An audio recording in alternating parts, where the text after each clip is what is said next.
d'abord, je voulais vous dire pourquoi j'ai choisi Edward Hopper. C'est parce que je me suis dit que tout simplement, on est enfermé chez nous et que ça me manque de faire des visites et de sortir comme à tout le monde, j'imagine. Et donc, je me suis dit, tiens, si je proposais des petites visites comme ça, pas longues, une demi-heure, chacun chez soi. Et puis, pourquoi Hopper? Parce que j'aime beaucoup son art, et puis parce que c'est la première exposition que j'avais présentée au Grand Palais, puisque une exposition s'est tenue en 2012 au Grand Palais. Cependant, l'une d'entre vous, Madame Foissier, pour la nommer, lorsqu'elle a accepté l'invitation, m'a dit « Ah ben oui, c'est pas l'œuvre la plus lumineuse et la plus, comment dire, légère, mais enfin, on va parler d'isolement de l'un par rapport à l'autre. » Oui, mais j'y avais même pas pensé à ça, en fait, parce que pour moi, Hopper, c'est le contraire. Alors, Edward Hopper, vous voyez ses dates à l'écran, hein, il est né en 1882, il est mort en 1967, c'est-à-dire que c'est un artiste qui est grosso modo contemporain de Picasso, puisque Picasso est né en 81 et il est mort en 1973. Pourquoi je vous le replace comme ça? Simplement parce que les deux œuvres sont vraiment complètement différentes. Et Hopper est connu parce que on le représente, on le voit souvent comme un peintre de l'américanité, c'est-à-dire de l'Amérique triomphante, glorieuse, lumineuse, alors que, vous allez le voir, il est beaucoup d'autres choses, voire peut-être pas du tout ça. On le voit aussi comme un peintre de l'aliénation. Moi, je ne suis pas tout à fait d'accord, mais encore une fois, ça ne concerne que moi. Alors voilà, ici, deux autoportraits. Alors, j'ai mis les titres en anglais, non pas par prétention ou quoi que ce soit, mais simplement parce que il me semble important de lui donner les titres. Alors, pour self-portrait, évidemment, autoportrait, ça aurait convenu tout à fait. Vous le voyez ici à deux âges différents. Hein, donc, à gauche, il a une vingtaine d'années. Hein. C'est un jeune artiste qui est encore à l'école d'illustration, puisque c'est ainsi qu'il a commencé. Et puis, vous voyez le second, plus âgé, hein, qui correspond à l'époque où il a peint l'une de ses œuvres les plus connues, dont je vous parlerai, qui était cette maison près de la voie ferrée, dont je vous en parlerai tout à l'heure. Ici, vous voyez trois œuvres qui correspondent à l'image que l'on a du travail de Hopper. Donc, avec ces paysages ici, avec l'Outhouse Hill, la maison typique américaine dans la campagne. Vous voyez que déjà la maison est isolée. On verra qu'en réalité, ça n'a de typique que ce que nous, on veut bien y projeter en tant que Français qui regardent l'Amérique. Vous voyez en bas à gauche cette figure isolée dans un café, parce que Hopper, c'est un peintre de la campagne, mais c'est aussi un peintre de la ville. Hein. Il est né dans l'État de New York. Il a beaucoup vécu à New York. Et vous le voyez, il a cette manière de représenter des figures isolées, on y reviendra. Et puis à droite, je vous présente une œuvre qui est extrêmement célèbre, qui s'intitule Chopsway. Vous voyez le EY derrière la fenêtre, à travers la fenêtre de Chopsway, puisque c'est vraisemblablement un restaurant de nourriture asiatique qui s'appelait ainsi. Donc voilà pour ce qui correspond à l'image que l'on a de l'œuvre de Hopper, donc cette manière de représenter une Amérique peut-être grandiose de la consommation, l'American Way of Life, et en vérité, c'est pas tout à fait ça. Pour une raison très simple, c'est que Hopper a été formé par des peintres, par des artistes qui étaient eux-mêmes très influencés par l'art français, et que Hopper est extrêmement francophile. Il est originaire de Hollande, par une branche de sa famille. Hein, c'est un protestant baptiste assez rigoriste. Mais du côté de sa grand-mère, eh bien, il a des origines françaises. Vraisemblablement, ce serait un descendant de François Le Sieur, qui était ingénieur civil sous le règne de Louis XIII et qui était le frère du peintre Eustache Le Sieur, qui travaillait pour Louis XIII. Donc, vous voyez qu'il est rattaché à la France, il aime la France. Et quand on est un jeune artiste en devenir au tout début du XXe siècle, il faut venir en France. C'est pourquoi il est venu séjourner à Paris à plusieurs reprises et au cours de son premier séjour, vous le voyez, il a produit 7 œuvres qui est en fait tout simplement, vous voyez les escaliers qui montent depuis le quai de la Seine sur le pont Alexandre III.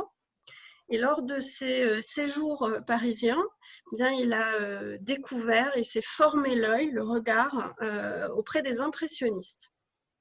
Alors, vous me direz que cette image que Hopper montre de Paris, c'est exactement le contraire de l'impressionnisme. Pas tant que ça. Alors, c'en est le contraire parce qu'il ne représente pas du tout la ville peuplée, dynamique, telle que les impressionnistes la montrent. En revanche, si vous regardez bien, il y a déjà un travail sur la lumière. Les volumes, effectivement, sont noyés dans la lumière et le ciel, la lumière à la ligne d'horizon, ici, hein, est très particulièrement importante puisqu'elle souligne la silhouette en contre-jour des deux personnages. Il n'y a pas que l'impressionnisme qui lui sert. Alors cette image est très très laide, je vous prie de m'excuser, mais c'est simplement pour vous montrer que ce qui l'intéresse à Paris, ce sont vraiment les quais, la Seine, les ponts, ainsi que le Louvre. Donc ici, vous voyez le pavillon de Flore, et vous voyez bien qu'il prend systématiquement des points de vue depuis un point plus bas, en fait, hein, il est en contre-plongée des bâtiments. Encore une fois, il travaille sur la lumière. Regardez ce ciel. Alors là, c'est après un orage ou pendant un orage, mais on voit bien qu'il est intéressé à cela. Alors oui, l'impressionnisme le marque quand il est à Paris, mais il est particulièrement marqué aussi, vous voyez ici, par Albert Marquet, qui est son contemporain exact, hein, puisque cette œuvre, Le Quai de Bourbon, a été peinte en 1908. Et vous voyez qu'il y a vraiment des similitudes dans les sujets, ainsi que dans le traitement, avec ces volumes assez géométriques, ces cernes noires hein, qui délimitent les différents éléments de l'œuvre. Si on avance, on voit toujours comment Hopper, donc je rappelle, hein, dont on dit qu'il est un peintre véritablement de l'américanité, comment Hopper, en vérité, puise des sources dans l'art, pas français là pour le coup, puisque Félix Vallotton est suisse, mais en tous les cas européen, chez les suiveurs des impressionnistes, puisque Vallotton est un membre d'un groupe qui s'appelle le groupe des Nabis. Et vous voyez ici comment Girl at a Sewing Machine, qui date de 1921, est très clairement inspiré du type d'œuvre que Vallotton peut produire en représentant des femmes dans leurs intérieurs, occupées à leurs activités. Alors la différence aussi, c'est qu'en 1905, Vallotton peint une femme de la bonne société, de la bonne bourgeoisie, hein, qui est occupée à sa couture, puisque c'est le rôle de la femme. Chez Hopper, il n'y a peut-être pas cette notion de classe, il y a peut-être une idée simplement de la vie quotidienne hein, d'une femme américaine en 1921.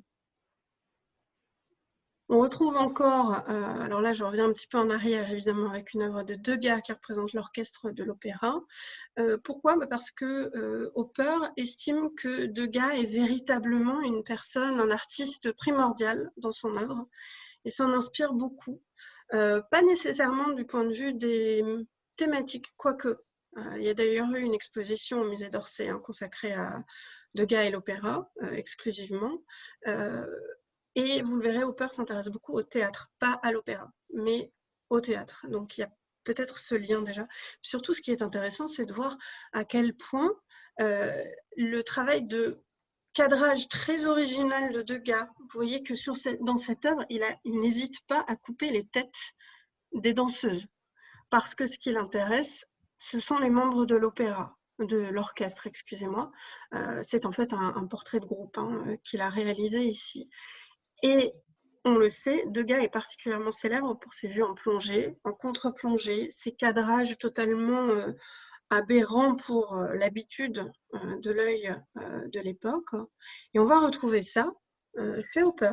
Alors ici, je vous ai proposé cette vue depuis le pont de Williamsburg, où l'on voit qu'il n'hésite pas à couper le premier plan par sans doute ce toit, peut-être ce rail de pont on ne sait pas exactement, sans doute c'est le rail du pont justement de Williamsburg, où vous voyez uniquement le sommet finalement de ces bâtiments. Vous constaterez qu'il y a la présence de ce petit personnage ici, peut-être une femme. Et vous voyez ici, du coup, qu'il s'agit d'une figure isolée, hein, qui est une thématique que l'on retrouvera déjà souvent chez Hopper. On retrouve toujours cette idée du cadrage un petit peu étonnant, puisque vous le voyez, la pièce ici a des angles qui sont relativement aberrants. On voit que Hopper a placé en quelque sorte sa caméra, alors je me permets d'utiliser ce terme-là volontairement, vous allez le voir, en aplomb au-dessus de la scène qu'il est en train de représenter. Vous remarquerez aussi la torsion du corps de la femme. Ce sont des torsions qu'on retrouve souvent, d'ailleurs, chez Hopper. Constatez déjà une chose, 2 personnages, mais ils sont chacun dans un plan différent. On dirait qu'ils n'ont pas d'interaction l'un avec l'autre. Ici, enfin, une vue d'un village américain qui correspond, encore une fois, à cette idée dont je vous parlais, à savoir les vues en plongée, en contre-plongée.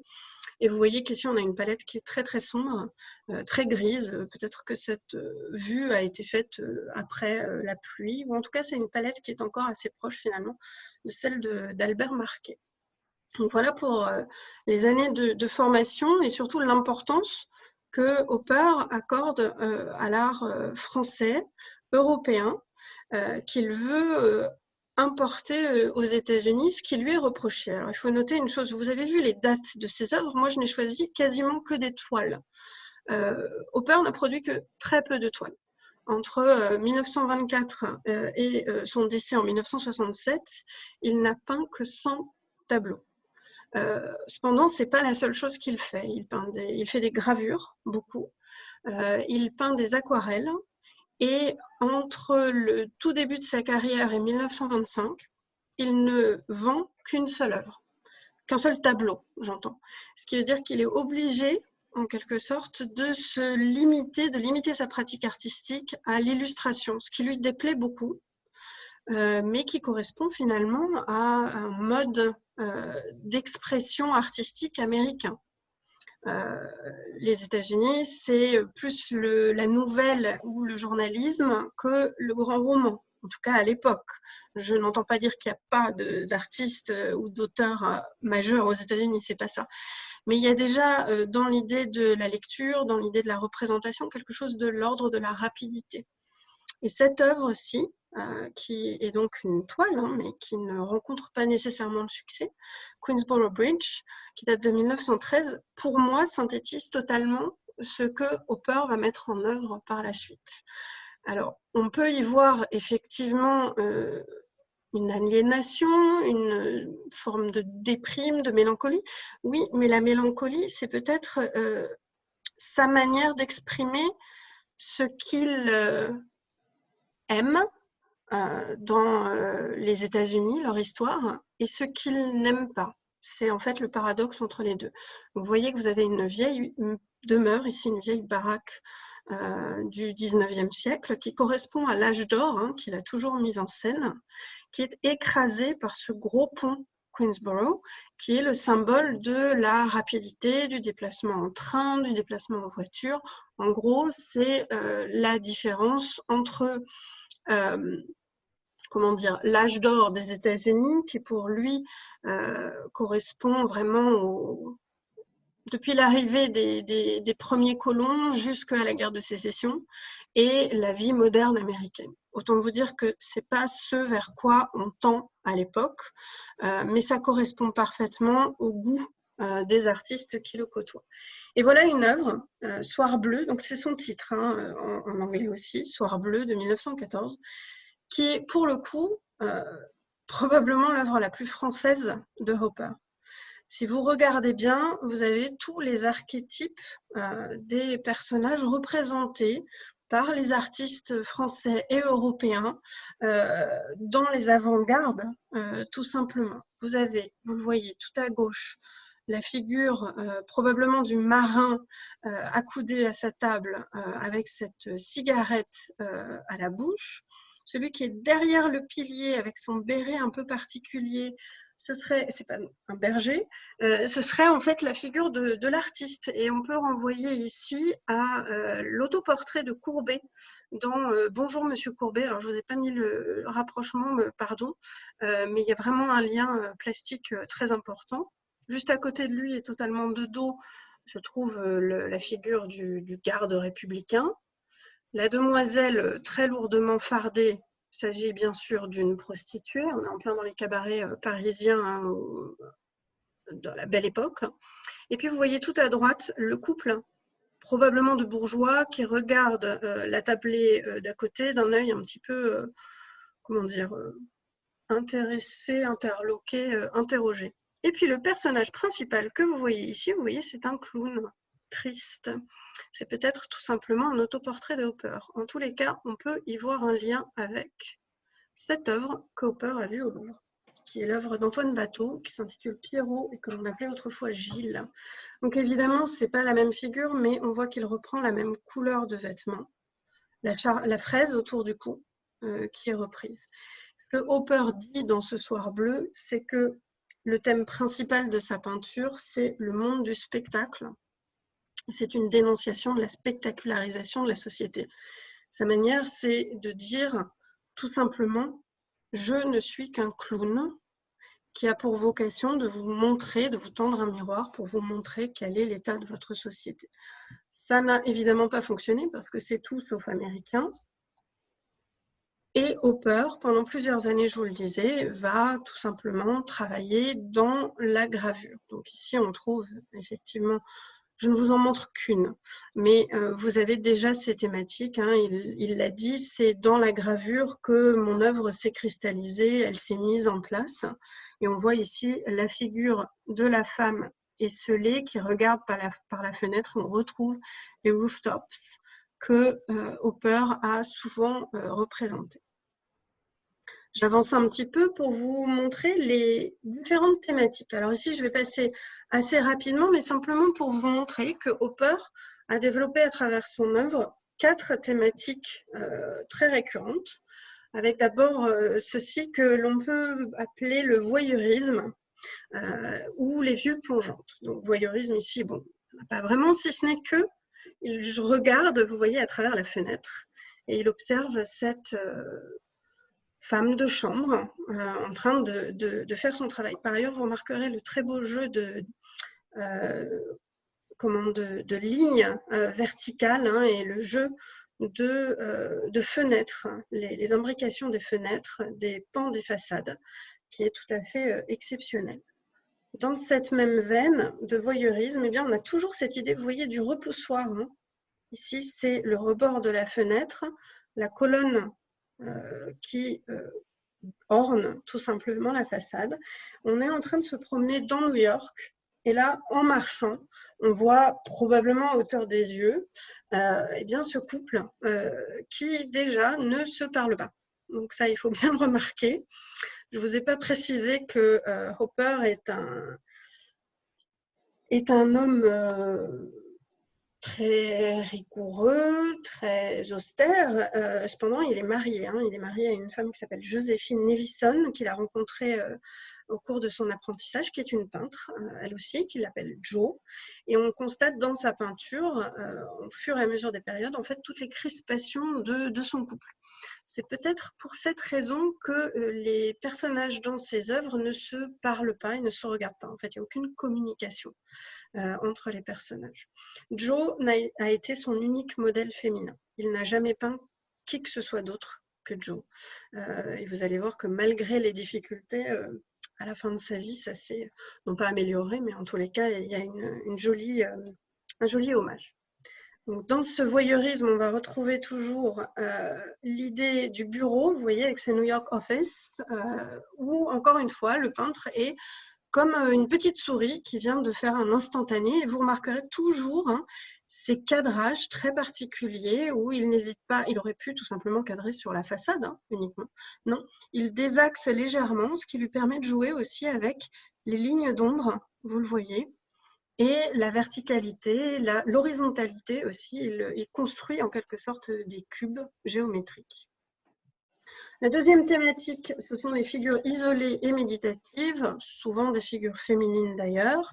Ici, je vous en ai donné un exemple dans un train, hein, avec ce compartiment C, voiture 293, où l'on retrouve cette femme. Alors, est-elle isolée, est-elle mélancolique? On ne sait pas, en tous les cas, elle est en train de lire. Donc ça, c'est aussi une donnée qui est importante pour essayer de se faire son opinion, hein, sur Hopper. Si ces personnages étaient systématiquement mélancoliques, est-ce qu'ils seraient plongés dans quelconque lecture? Ça, on ne sait pas. La voici encore en train de lire, alors Hotel Room. Bon, dans l'exposition qui était consacrée à Hopper au Grand Palais, le commissaire de l'exposition qui s'appelle Didier Ottinger, il voyait en fait une relecture du mythe de Bethsabée qui reçoit la lettre du roi David, etc. etc. Bon, parfois, il y a un peu une surinterprétation, hein, dans les œuvres d'art ou pour les historiens de l'art, mais en tous les cas, on peut voir qu'elle vient de poser ses affaires, elle vient de se dévêtir et elle a reçu vraisemblablement une missive. D'autres disent qu'en fait, pas du tout, ce sont tout simplement c'est une grille d'horaire de train. Et que donc peut-être qu'elle est en train de voir à quelle heure elle doit partir pour prendre son train. Bon, les interprétations sont variables. Troisième thématique, le théâtre, qui revient très souvent avec Two on the Isle, que vous voyez ici. Vous voyez, c'est ce que je vous disais tout à l'heure par rapport à Degas. Il s'intéresse au monde du spectacle. Pour Degas, c'est l'opéra qui le fascine. Alors, pas en tant que tel, mais enfin en tant que lieu de mise en scène de la bonne société parisienne. Et ici, si vous regardez bien, c'est pareil. Hopper utilise le théâtre, il y a tous les codes. On voit évidemment ici les places, le mot m'échappe, pardonnez-moi, et vous voyez le rideau, hein, et la scène. Alors on ne sait pas si cela va commencer, si c'est fini. Vraisemblablement ça va commencer puisque mademoiselle ici est en train de regarder son programme. Cette thématique du théâtre se retrouve ici avec First Row Orchestra. Toujours ces personnages, vous le voyez, qui ne se parlent pas, qui ne se regardent pas.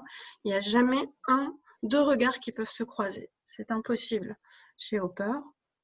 Et enfin, la dernière thématique qui, à mon sens, est la plus importante. Alors là, je vais passer vraiment surtout des images pour que vous voyez à quel point il les utilise. C'est la thématique de la représentation de la lumière. C'est pour ça qu'à mon sens, effectivement, il a vraiment saisi le travail de l'impressionnisme, puisque l'impressionnisme, il ne s'agit pas dans l'impressionnisme de peindre ses impressions, il s'agit tout simplement de peindre les effets de la lumière sur un objet, sur un sujet.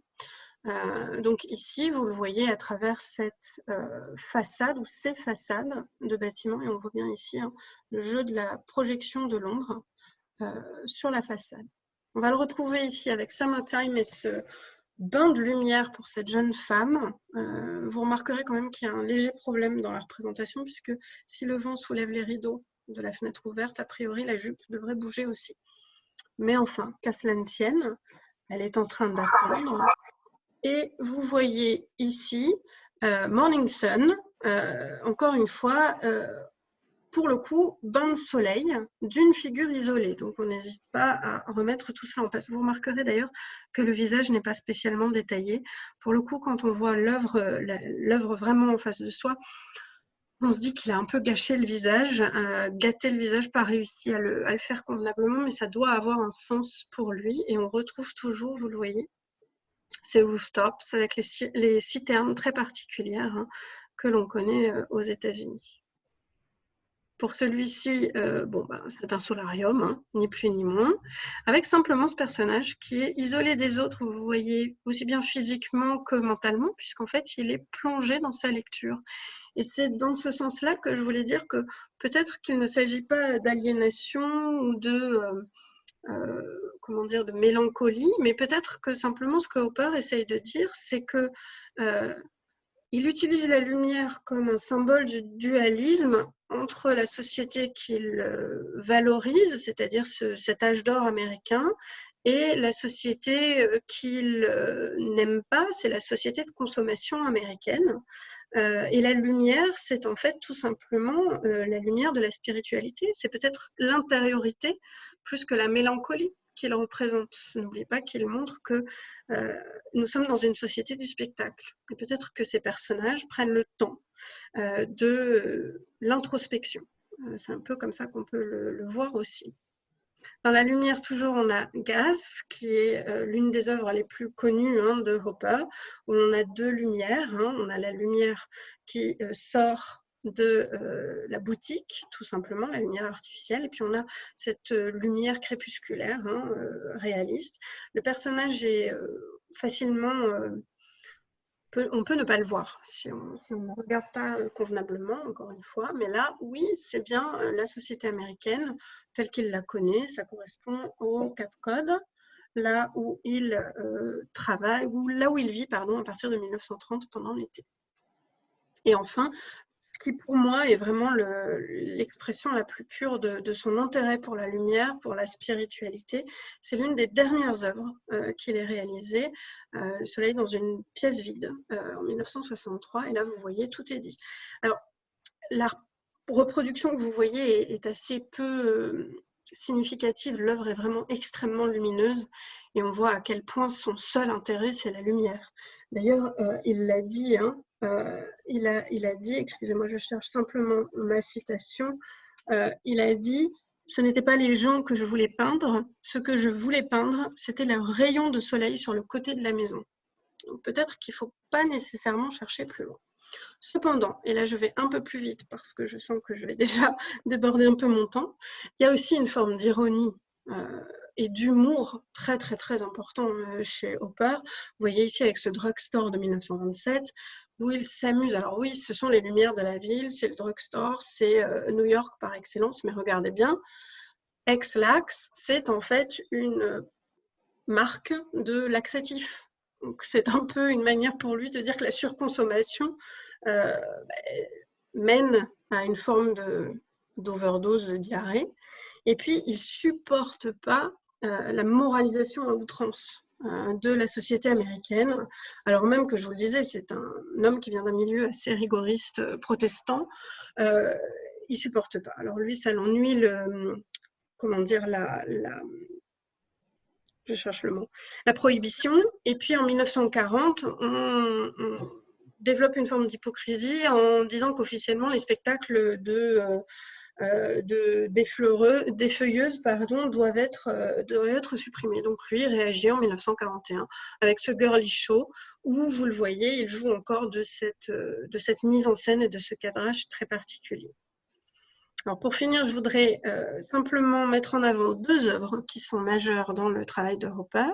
Donc cette House by the Railroad, qui date de 1925, et qui est peut-être l'une des plus célèbres de ses œuvres, et qui a été offerte au MoMA, donc au Musée d'Art moderne de New York, quasiment dès son ouverture. On dit que c'est la première œuvre d'un artiste américain à être entrée dans les collections. Et qui est tout à fait symptomatique et représentative de son œuvre. Regardez bien, la demeure que vous voyez, ce n'est pas une demeure des années 1920. C'est une demeure de style Garfield, qui est le nom d'un président des États-Unis dans les années 1820 et qui a été assassiné. Donc ce qu'il nous montre, c'est que la vraie Amérique, c'est l'Amérique des années 1920. Comme je vous le disais, on est à nouveau à la période de ce que lui appelle l'âge d'or, entre les pionniers et la guerre de sécession.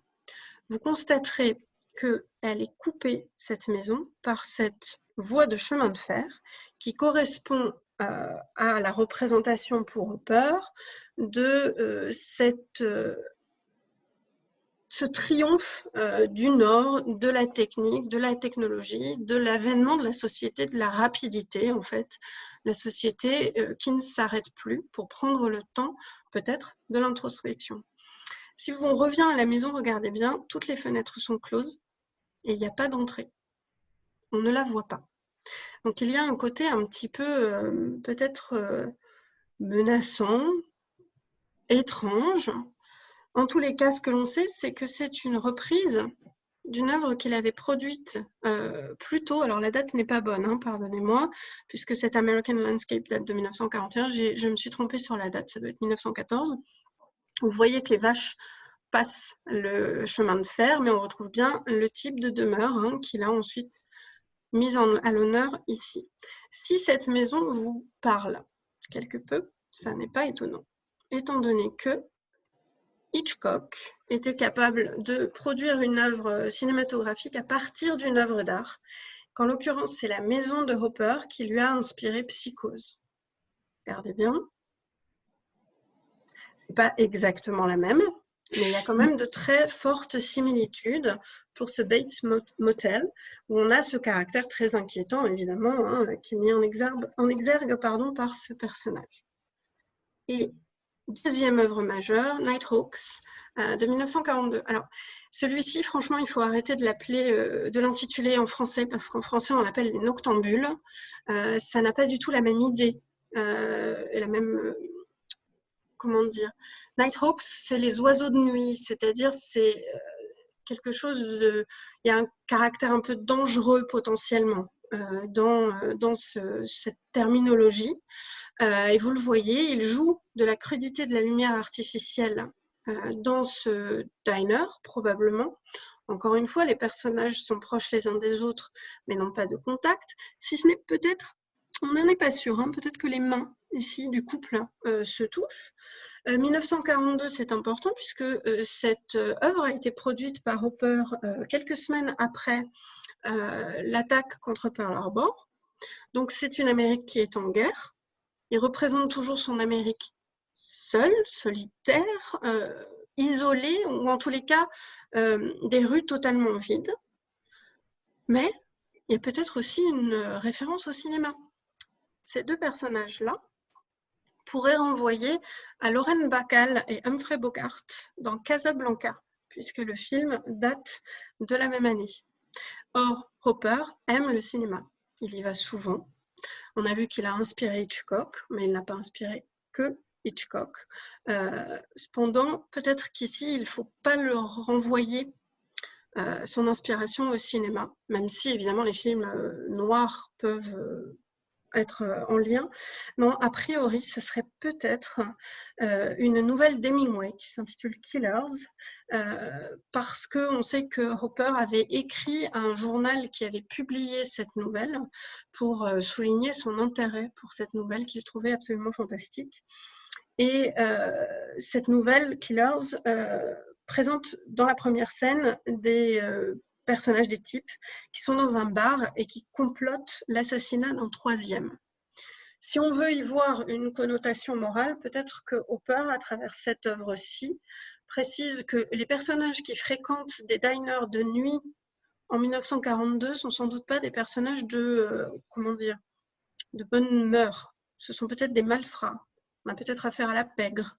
Quoi qu'il en soit, il est en train de dire que peut-être dans l'Amérique de la Seconde Guerre mondiale, ceux qui vont la sauver, ce ne sont pas les gens de bonnes conditions, ce sont peut-être les malfrats. C'est une interprétation possible. Cependant, cette œuvre est absolument emblématique de son travail et elle a été détournée. Alors, je vous en ai mis que 4, mais voilà comment on peut la détourner. Alors, on voit ici le Muppet Show, hein, évidemment, avec un personnage d'ailleurs à la fenêtre qui ne se trouve pas chez Hopper. Ici, vous voyez à droite en haut une représentation avec différents personnages de la culture américaine, hein, Elvis, Marilyn, j'avoue que j'ai un doute sur celui-ci, et James Dean. Si quelqu'un tout à l'heure sait de qui il s'agit, ça ne me vient pas là tout de suite. Où l'on retrouve ici, finalement, je pense que les deux du bas que je vous ai présentés sont les plus proches finalement de ce que Hopper dénonce. Il dénonce la société du spectacle et la société de consommation, la société où tout va trop vite. Or, précisément, il y a posé sur cette devanture le M de McDonald's. Je trouve que c'est plutôt dans la veine de Hopper. Et pour moi, celui qui représente le mieux, c'est les Simpsons, évidemment, avec Homer qui se baffe de donuts. Et puis, finalement, cette société véritablement... les Simpsons, c'est la critique, quoi qu'il en soit, de la société américaine. Donc, c'est à mon sens l'œuvre, la reprise d'œuvre, le détournement le plus proche de Hopper. Enfin, pour finir, voilà la toute dernière œuvre de Hopper, qui date de quelques semaines avant son décès. Et vous voyez ici ces deux comédiens qui sont d'abord un renvoi au cinéma, puisque Hopper a vu 7 ou 8 fois Les Enfants du Paradis, et qu'il se représente d'une certaine manière avec son épouse à la fin de sa vie, à la fin de sa carrière, à la fin de son œuvre. Cette fois-ci, vous le voyez, la scène est ouverte. Il est sur la scène, c'est lui le comédien. Il retrouve le costume du clown blanc, peut-être dans Soir bleu, et il salue. Et ils saluent tous deux. Et c'est ça qui est important parce que malgré toutes les tensions qu'il y a pu y avoir dans leur couple, et apparemment Joe n'était pas une très facile à vivre. Alors ça ne veut pas dire que ce sont toujours les femmes qui sont pas faciles à vivre. Je ne pense pas que Hopper l'ait été particulièrement. Mais en tous les cas, c'est lui qu'on regarde. C'est son œuvre et donc c'est son interprétation. Et là, il salue tout de même avec son épouse. Et Joe disait des tableaux de Hopper que c'était leur bâtard. Donc il y a quand même une relation, ils n'ont pas eu d'enfants, il y a quand même une relation très très particulière à l'œuvre de Hopper. Donc, voilà pour cette présentation très rapide, hein. L'idée c'était vraiment de vous montrer un petit peu tout ça. Je finis simplement en vous renvoyant d'abord à une chose. Il y a actuellement à la Fondation Beyeler, qui est en Suisse, une exposition consacrée à Hopper, une rétrospective. Et pour cette rétrospective, la Fondation a commandé à Wim Wenders une œuvre spécifique qui est en fait un court-métrage dans lequel il donne vie aux œuvres de Hopper, puisqu'il a toujours été intéressé par Hopper. Il estime qu'il y a toujours la sensation que quelque chose de grave vient de se passer ou va se passer. Et donc, il leur a donné vie. Alors, évidemment, la fondation est fermée en ce moment. L'exposition devait durer jusqu'au 15 mai. Je ne suis pas sûre qu'elle puisse rouvrir, malheureusement. Mais sur YouTube, si vous faites Wim Wenders Hopper, vous trouverez au moins le trailer, donc la bande-annonce. Ça vous donnera une petite idée du travail de Wenders. Et puis, je vous renvoie évidemment à mon site internet, visiteaufildel'art.com, et je vous propose une nouvelle visite confinée sur Daphné et Apollon, mardi. Vous pourrez vous inscrire directement. Voilà, je vous remercie de votre attention et je vais quitter l'écran pour vous retrouver.